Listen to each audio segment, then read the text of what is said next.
listening to the best of the Martha Zoller Show. To hear the full show each day, tune in to AM 550 and FM 102.9 WDUN or log in to accesswdun.com and click the Listen Live button from 9 to 11 Monday through Friday.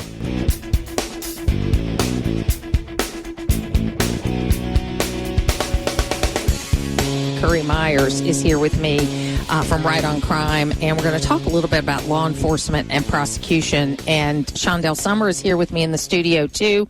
And Shondell is an attorney. So, Currie, it was you and I have been talking about this for a couple of weeks, that there does seem to be this difference. Like, for example, going back as far as 2020, when you had all of these riots in cities across America, very few people were actually prosecuted related to that. You fast forward to January 6th, and there are people that are still waiting. They've been prosecuted. They're still waiting for trial, that kind of thing. Then you've got just a day or two ago, in some of the arrests that were made related to Columbia University, because the people were wearing masks, they couldn't identify them, and there wasn't enough evidence. And obviously, our system is set up so that, we would rather let a guilty person go than to convict someone that's innocent. But it does seem to me that there's this double standard about civil disobedience and then violence that comes along with civil disobedience sometimes, and how it's prosecuted. So I wanted to talk a little bit about that today. Well, always a pleasure to be on your show. Thanks so much. I think what we're seeing, and it's disturbing, is the politicalization of the criminal justice system that should never occur in the United States. Based on our Constitution itself, it should never occur. And when you have prosecutors that do selective prosecution, in many cases they're not paying attention to state statutes that have been passed, and actually just saying we're not going to enforce certain statutes. And if law enforcement says, well, the prosecutor's not going to prosecute, it ties their hands. And then in many instances, we even have the judicial system from the judge's point of view that have politicalize the criminal justice system as well. So that lends itself to having a two-tier system of justice, which once again in America, we're supposed to have a blind justice system that responds to the law, and the law needs to be objective. It can be subjective in nature. It needs to be objective in nature. We're passing many laws, especially in left-leaning states, that are more subjective in nature. And all of these things end up where you don't have prosecution in some areas and you have prosecution in others. And when that occurs, the public goes, I can't trust systems like the criminal justice system anymore that I once trusted. Well, and one more question I have about that, because there's a lot of talk about prosecutorial discretion, because they do use discretion all the time. You can't try every single case that comes across your desk, and you can't prosecute every single person that goes through. So that's a big factor in normal times of how you do things. How does that play into all of this? Well, there's a difference between prosecutorial discretion, which I believe in. I believe in discretion with law enforcement out in the field. Not every case that you're involved in deserves an arrest at the time. Not every traffic citation ends up being a citation by the officer. We use discretion, to your point, all the time. But complete ignoring state statutes that have occurred is not prosecutorial discretion. It's malfeasance. And so that's the problem, is that we're not addressing the criminal acts that are occurring. And as a result, there's no carrot and stick system. There's only a carrot system. And when you're letting people out on cashless bail that deserve to be detained because of their criminal histories, we have people with violent offenses that are being let out on cashless bail. And the data shows, I'm a big believer in evidence-based policing. The data shows on recidivism that it's about 65% of violent offenders will recidivate when they get back out of prison. And if you allow people to continue to commit criminality, and it goes, unfettered, then you're going to have people committing serious acts. We just saw the other day the release of a study on DACA. For the first 5 years in which it was implemented, there is close to 80,000 people that have criminal histories that were led into this country under DACA. This is between the ages of 12 and 22. And DACA was never, and in fact, the law in DACA prohibits allowing somebody into the country who has a criminal history. And so right there alone, we can't trust the systems to take place. And this occurred over a different administrations, not just the last one. So well, and I think that was the problem I always had with DACA was that I just think the definition of a child is different, than what DACA allows, because DACA allows, like you said, up to 22-year-olds. So I don't think those are necessarily children that are traveling with their parents. I think that the way DACA got sold to the American people, and people are very sympathetic to DACA kids, was that they were young children brought to this country with their parents. And that by no fault of their own, they ended up in the United States and they grew up here. That was how it was sold to the American people. But then they went and changed the criteria or added the criteria, I don't know which one, where they it's basically up to adult children in right. addition to small children brought in, which I don't think is what the average person intended. That's exactly correct. But or how it was sold to them. How it was sold to them. Right, it was never framed that way. It was framed to be young kids, and that was how it was framed. And it's like most things in government, it doesn't follow the writings that was originally written into the regulations, or they add to them later without much oversight and discretion. Congress is not paying attention to these things apparently, and these regulations get allowed to add additional things anytime they want to. And so, but that lends itself, going back to the credibility of the judicial system. So if we have illegal aliens coming into this country, and let's just conservatively estimate 10 million illegal aliens, if we venture to estimate about 10% have violent offenses, that's 1 million people into this country that are violent offenders that will continue to recidivate, as I said, because the data shows that that's the truth. And you have lawlessness that is occurring. And then it's a perfect storm, because if you have less police officers on the street, which defund has allowed to happen, most agencies are down significantly. Many agencies can't hire up to their staffing needs because some people don't want to be police officers anymore. So you have the inability to have police officers on the street. That affects policing. And yet the President of the United States says we're at an all-time low on crime, which is absolutely not true, because the FBI unified crime statistics are spurious. They have not been correct since about 2019, because the government changed the collection process and made it more complicated. It made it kick out things if not done correctly. So we have agencies like New York Police Department, LAPD, have provided zero data on criminals, zero data on arrests, and we are making determinations on FBI UCR reports that shows that crime is only 398. In my new book, The Advent of Feral Man, I dispute this, and I actually calculate out, based on key assumptions like the lack of police officers, like the 35 to 40% of agencies that are not providing this data, we are actually closer to 800 per capita in our violent crime, and that would be an all-time record. We wouldn't have seen that. The last time we would have seen things that high would have been the very early 90s, when we were overwhelmed with the crack cocaine epidemic, and blood was running on the streets as a result of gang warfare.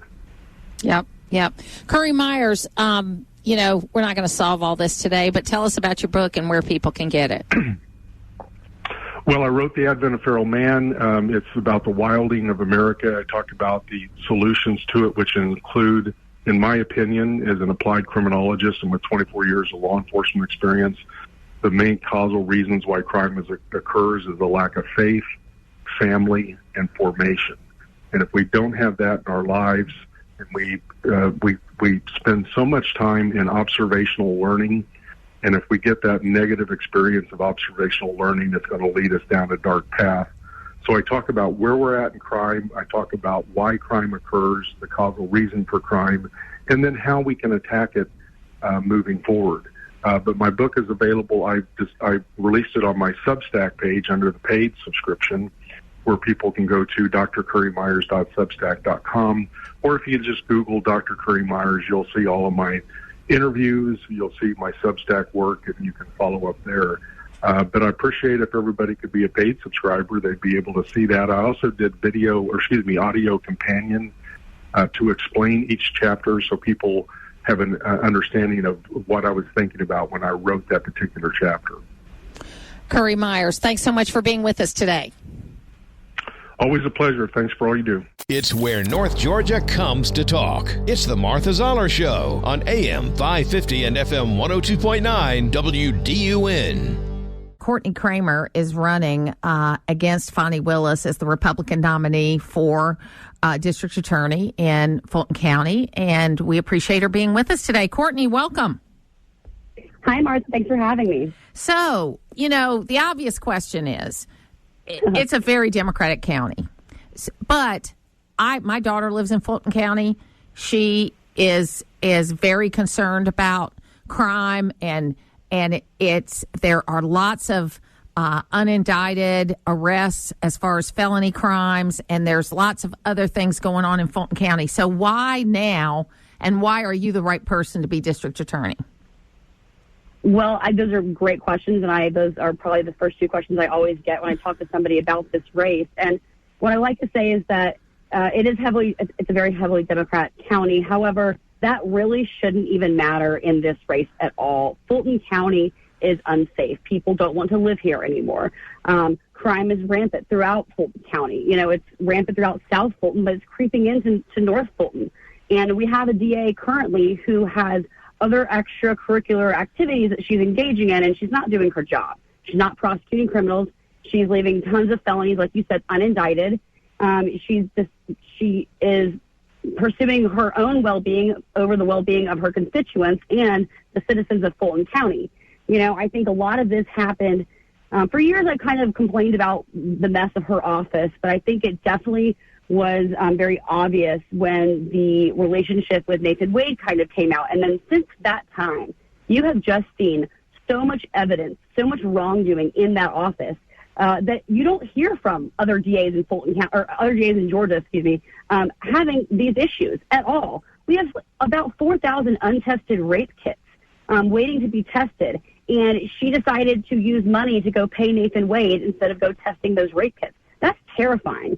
So then you have criminals walking the streets. Nobody feels safe. There's a backlog of cases in Fulton County, and nothing's getting done. The only thing that's getting done currently is Fani Willis looking out for herself. And I'm born and raised in Fulton County. I've lived here my entire life. And so I've just seen the decline in Fulton County. And this is a place, obviously, I call home, and I want to always call my home. And I think the one way to make sure that it is a bright future, that we preserve the integrity of Fulton County in general, is to run for district attorney. And like I said, it really shouldn't be a right or a left issue. It should be a right versus wrong issue. And that's exactly why I'm running. So it does appear to me, and make sure I have these facts correct, that the money that she has used, a lot of the money she has used for the Trump case, as well as for, Nathan Wade and that money, that was money that she was supposed to be using to clear the backlog of cases because of COVID. Now, up here in Hall County where I live, they figured out within a couple of weeks how to have cases on Zoom, and our courthouse was functioning, even though people weren't coming in and out during COVID the way they were. But our legal system figured out pretty quickly how to function, and we didn't have the kind of backlog up here. Now, we only have 240,000 people, but we're not a small county. We're a big county. So, there are a lot of things, because it seems to me that she went to the legislature, she asked for money to clear this backlog. She said she needed extra money, and then she ended up using it for other purposes. That's the way it looks to me from up here. You're exactly right, Martha. And a lot of the money she also requested from our Fulton County Board of Commissioners. So she went to them and asked for X amount of money so she could hire about 35, I believe, new assistant DAs to help clear that backlog. And what ended up happening was that nobody got hired, and that money did go towards paying Nathan Wade. And not just about the Trump case, but the YSL case, right? That case has been going on for 3+ years. It's the longest case in the history of Georgia, and it's all of those resources being used on that case are, it's not helping get rid of the backlog at all that's going on, because all of those resources are tied up in that one big case, just so she could try to say, she took down Young Thug or this big gang. Mind you, all of the very violent criminals are already serving life sentences in that case. So they're not on trial right now. It's some of the lesser criminals on trial. So I think that, she doesn't have a clear vision of where she wants Fulton County to go, because I believe, and from the outside looking in, she's just focused on herself and running for higher office or whatever it is. When you get elected into office, your client, I'm a lawyer, so you have clients, but your client, when you're elected, are your constituents and the voters and the people who elected you to be there. But not just those people, everyone else who didn't vote for you, because you represent Fulton County. She's not advocating for Fulton County at all right now. She's advocating for herself. And I think that voters need to know that, and voters need to realize that's not a partisan issue at all. Everybody wants Fulton County to be safe. Everybody wants, Fulton's future to be a lot brighter than it is right now. And so I believe that, the finding out about where the money has been going, and I would love to find out where all the other money is going. She spends a lot of money on swag for her office and new computers, but where is it going to hire new people to actually get rid of the backlog and actually prosecute criminals? So if you're elected, how are you going to make that? How are you going to make that change? Because she was supposed to be the change from Paul Howard, and she got into the same problems that he had. So what are you going to do if you're elected? Well, when I get elected, I 100% want to be extremely transparent with the money. I have, if you're not spending it on things you're not supposed to be spending it on, then there's no reason why you cannot have transparency in your budget and exactly what you're spending money on. And I think taxpayers need to know exactly where every single dime is going. That's the only way to, one of the only ways to restore integrity and to restore trust into the DA's office. And that's exactly what I would do from day one. Look at how much money we get, what are we doing with it, reallocate expenses where they need to be reallocated, and make sure that we're not spending money on things that are not helping Fulton County's future and not helping, like I said, prosecute actual crime. And then how is the campaigning going? Because I got to believe, obviously I think you'll get the vote of the Republican side of Fulton County, but you're going to have to get independents and Democrats to vote for you too in order to win. How is the campaigning going? It's going great, Martha. We've been a little, not slow. We're starting to quickly ramp up. It's a long time between now and November, and you don't want everyone to get sick of you. Yes.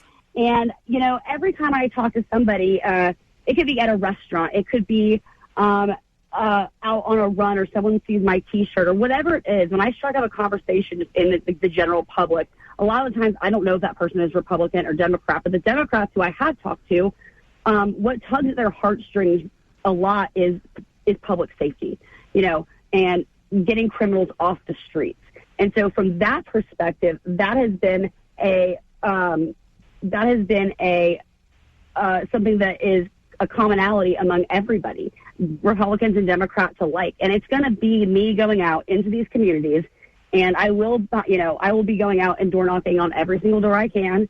I can't knock on a million doors, but I will sure try, and explaining to these voters that, like I said, it's not Democrat versus Republican, it's right versus wrong, and there are objectives we all want to accomplish that are nonpartisan.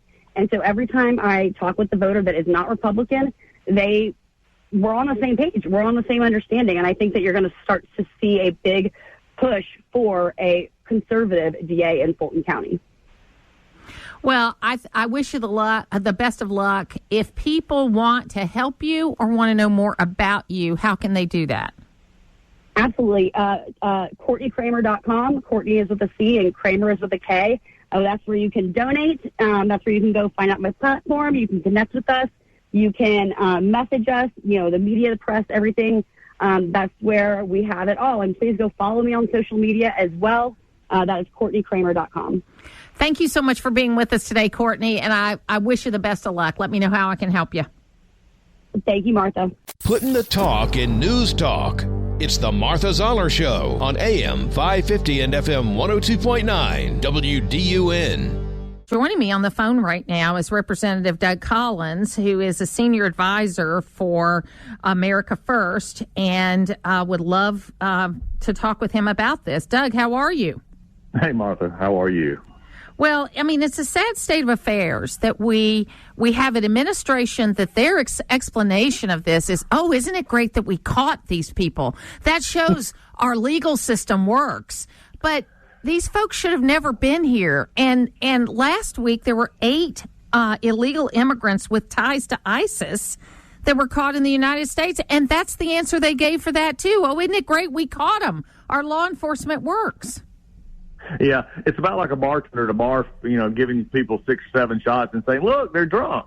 It's like, but that's sort of this administration. They don't have an answer. Martha, just think about this for a minute. You've been involved in doing this for a long time like I have. We both work hard at the conservative issues. But, I mean, if you had nothing to argue, I mean, you start coming up with stuff like this. And I think they have become almost like a callus on your hands. That first time you get in spring and you go out to cutting or working in the yard, your hand will get a little blister on it, and after a little while, you get a callus. I think they are so callous after giving so many just bad answers to what's going on that they don't even sense it anymore. But I believe the American people are seeing it. I think this is an underlying right now, and I hope in some ways it just sort of stays like it is right now so that in October, late September, October, the Trump administration can begin this sort of a duality picture to the American people to say, look, this is what's happening to you. Don't let them fool you into thinking it's not. And it is happening. And we have such big challenges ahead of us as a result of this illegal immigration that's been happening for the last 3.5 years. I don't like to say nice things about President Obama, but President Obama and President Trump did an infinitely better job securing the border than Joe Biden has with the exact same laws on the books. I am the first one to say we need to revise this system. But you've got a Democratic president and a Republican president that were able to keep the numbers under control. But you've got another Democratic president that says he can't do anything. Well, yeah, and I think in the case of Obama, he learned. I think, whether I agree with Barack Obama on almost anything is irrelevant. He did learn when he sort of gave an open door in the 2011, 2013 timeframe. They started, coming across, and then he said, whoa, we can't have this. So he didn't make some, it was, for all my liberal friends out there who don't want to hear this, he was the one that first, quote, put the kids in cages, okay? Yes. I mean, let's get it right here if we're going to talk about it. And, and then Donald Trump actually brought it to almost a drip. I mean, I think that's the part that was so unique about this situation. But Democrats now, it's really interesting because I remember in Congress, we stayed an extra week one year to actually pass some appropriations bills and to do a few things that would help the situation on the border because both the left and the right were crying out, and the numbers are far less than what they are now. But now it's like the left has just gave up. It's like we're not going to pretend anymore. This is what we're going to do. We'll handle. We won't even deal with the consequences of it. But yeah, it's very frustrating because look, he can't. What got me about last week or the week or so before when he tried to do an executive order, a few executive orders to make things better, which by the way has not changed anything on the border. No. They're still coming. You are the one that did it. They still can't get over the fact. I don't care if it was Circleback Jen Psaki or it's I don't have any information about that current press secretary. They can't get over the fact that in his first 24 hours as president, he revoked almost every executive order that Donald Trump had on immigration. And if he can revoke it, he can put them back in place. But Border Patrol will tell you that if they are given the resources and the go-ahead to enforce the law, they can get the border under control in 2 to 3 weeks. And then we can start, the only good thing that I think the Biden administration did is they got this app that everybody's been signing up on. So when President Trump gets back into office, it'll be easy to find people and get them out of here. That's the only thing. Yeah, that's about the only thing you say. Look, being on the border and going down there, and you're seeing the most law enforcement across the country, first responders, everybody, it's a tough job. It always has been. But I can't imagine signing up a few years ago to be a part of the Customs Border Patrol, ICE, and whatever, under that umbrella, and then basically being told to babysit. It'd be like us here in Hall County going to Gerald Couch and saying, Sheriff, here's what I want you to do. I want you to be sheriff, but don't worry about putting anybody in jail, and don't worry about arresting anybody. In fact, all I want you to do is go out and handhold the victims, and then if you do catch anybody, we're just going to send them to somewhere else. I mean, that's what they're being told to do. And yeah, if they had the go ahead, they shut it down tomorrow. And there would still be people coming across, but it'd be far less than what we have right now. So from a law enforcement standpoint, as the Sheriff Galler pointed out at the beginning of this, we're 1,800 miles. He is 1,800 miles from the border. We're a long way from the border. There are lots of places out there. What do we need to do once we have control again that we didn't do before that we need to continue to do? Well, I think there's a 2-point problem here, and I want to bring up something on this, and I'd love to get your response on this as well. I had a political consultant, and they were talking about, there was an interesting issue, and it was a Republican consultant, and they were talking about the fact that it's harder to make the case that, some of these, like Wisconsin or some of these others, are border communities. And I like what he said about the 1,800. And like I told them, I said, well, the first step you got to do is you got to quit calling it the border, and you call it an illegal immigration crisis. You have people illegally migrated here, and they're staying in our communities illegally. And I said, you start bringing it down to a local level. That's how we're going to do it. I think that's how Georgia is going to be a lot more effective with the Lake and Riley case and others. And as we go forward, what we got to do from there, Martha, is actually we do have to fix immigration. I'm one. You've been on record saying it. I'm on record saying it. But you can't go into a basement that's flooded, see the pipe broken on the other side of the wall, and begin to mop. You got to fix the border, fix the pipe.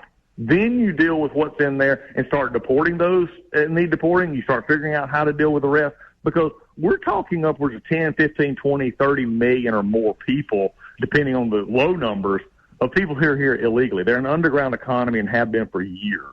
Well, and, you did have a bill that was passed by the House when they got control in 2023, H.R. 2, that was sent over to the Senate. It's been sitting there, no action. Then you have the Senate come forward with this so-called compromise bill that has the White House involved in it, which is fine, but they didn't go through the committee process. So, okay, let's give them a minute on that. They took the first vote. They had 3 months before they took the second vote. They could have put it through committee, Doug. And I like, remember that Schoolhouse Rock, how a bill becomes a law? Yeah. Then you debate it. Maybe you take some things from H.R. 2, put it in the compromise bill, pass it, and then force a conference committee. That's what we need to be doing, because nobody gets everything they want. Nobody gets everything they want. Martha, you've hit it perfectly. This is something that's become sort of, I've in my speeches and discussions in the last about year to 2 years, I have just sort of phrased something, and my folks get tired of hearing. We've divorced politics and reality. And I think this is our problem on the national level. It's our problem sometimes on the local and state level. But when you take political goals and they're only non-compromisable, but yet in your real life you understand that you don't get everything in life, whether you're married, your business, or wherever. But when you take those two and find them incompatible, then you don't get what you just said. I agree completely that they should bring bills through the conference committee, bring it through a process. If this is not what you want, then you figure out what you can, and then you figure out if you can live with it. I mean, they're still not going to say it's going to become law, but you can find if you can live with it. And I think that's the part that we're missing, especially when it comes to immigration and other things as well. But they're not bringing bills through because it's become a political tool. And that's where you divorce the political and reality. And I want to ask you one more question that's on a little bit of a different topic. But one of the biggest complaints I had about President Trump in the first term was they didn't really talk about the size of government and about spending and debt and deficit and that kind of thing. And he has started doing that in this election. And I think that he really has a much better team, a much more professional team for this election than he had for his previous two campaigns. I mean, 2016 was kind of an accident, and he was going on his star power all along. And in 2020, he didn't have the best team around him for the election. He just didn't. And so he has a really professional team around him now. And I see him staying on message, talking about debt and deficit and that kind of thing. Are you observing that also? Yes, he's much tighter. Well, he's tighter in his messaging, and that's got to happen in September and October, because going back to 2016, he did play off his own firepower, so to speak, but he also was very focused on 2 to 3 messages. Immigration, are you better off? We got to do better. Okay, make America great again. And everybody could understand that. I don't care where you are, you can understand, hey, Hillary's not good. We need to make America great again. Immigration is out of control. We need to get back control of our country. And he was very focused. 2020, I think 4 years of presidency can do that to you, because you're used to being told everything that you do is okay about those who are around you, and that's what sort of happened. But the messaging, among other things with COVID, was not as tight. This is, I agree with you completely, the best politically run campaign that he's ever had. We heard that in Iowa. We heard it in New Hampshire. And we're seeing it here in Georgia right now, that is what's going on. So I think that's got to happen. I am concerned about one thing. I don't want conservatives to continue to say, oh, we want to see this debate. Biden's an idiot. He won't even be able to stand up there. This is what happened at State of the Union. When you lower the floor till the floor is no longer the floor, all Biden has to do is stand up there and say say his name, and speak in at least 2 coherent sentences, and the media will proclaim him as the winner. And the people who don't watch the debates, who don't do anything, that will be the way a lot of people hear their stuff. So, look, we need to take this as real as possible. Trump's team needs to be focused. Yesterday, perfect example. Donald Trump in Detroit in a African-American neighborhood. Joe Biden with Obama in Hollywood. There's your picture right there. Absolutely. And it's so funny because Steve Moore just said, you better hope Joe Biden does well, because if he doesn't, they're going to replace him before the convention. And you want it to be or we should want it to be a drawing between Donald Trump and Joe Biden, so. Yeah, it is. The Democrats are in a bad spot. I don't feel sorry for them at all. They did this to themselves. But here's their problem. They can't get rid of Joe Biden, no matter if they wanted to. Yeah, he's hanging on for dear life, let me tell you. Yeah. Oh, my God. Because they can't put the vice president up. And if they didn't put her up, they lose the entire left base. It's a 50-state sweep for Trump if they didn't, because the left would leave them in droves. So I'm gonna ask you a pastor question last, Doug. Let's hear. What did it surprise you, the level of anti-Semitism that there is in this country? I thought it was a relic, and I have been shocked at the level of anti-Semitism since October 7th.